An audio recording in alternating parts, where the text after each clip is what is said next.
এই জন্য আমার নবী আপনার নবী বলে রূহ নেওয়ার সময় তো কষ্ট আছেই, কিন্তু সাকরাতুল মউতের কষ্টটা বড় কষ্ট।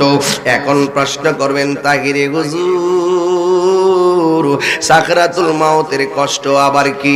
এটা যদি না বুঝেন আমার থেকে বুঝা যান।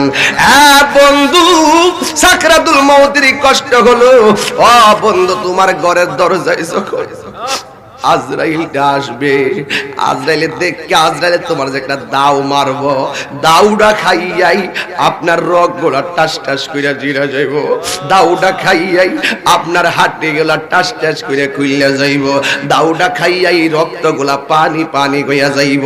ঘরের মানুষ বুঝবে না, পরিবারও বুঝবে না আপনার কষ্টের কথা। ওই মুহূর্তে আজরাইলে দাও খাইয়া তোমার গলাটা শুকাইয়া যাইব,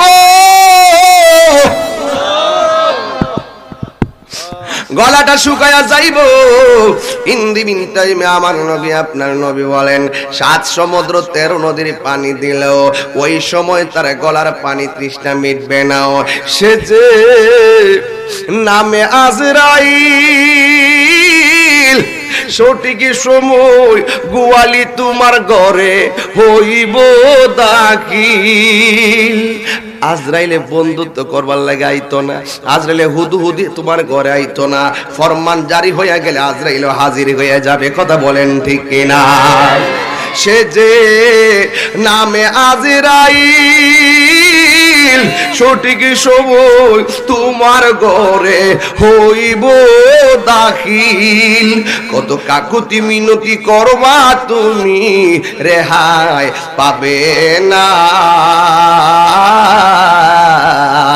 আজরাইলা শিলে কারো কফিয়ত চলবে না রে বাবা, কফিয়ত চলবে না। তুবা নাম গাছটি আছে, পাতায় পাতায় লেখা আছে মানুষের হায়া। তুবা নাম গাছটি আছে, পাতায় পাতায় লেখা আছে মানুষের হায়াত। সেই পাতা জড়িয়া পড়লে মৌতের নিশানা। আজরাইলা শিলে কারো কফিয়ত চলবে না রে বাবা, কফিয়ত চলবে না। ও বন্ধু, নিঃশ্বাসের কোনো বিশ্বাস আছেনি? মানুষের জীবনটা কেমন জানুনি? কচু পাতার উপরে পানির টুকরা, হালকা বাতাস আসলে পানিটা ঠাপ করে পড়ে যায়। মানুষের জীবনটাও এমন, মানুষে বোঝে না। মানুষে মনে করছে অনেক হায়াত বুঝি পাবে, না রে না।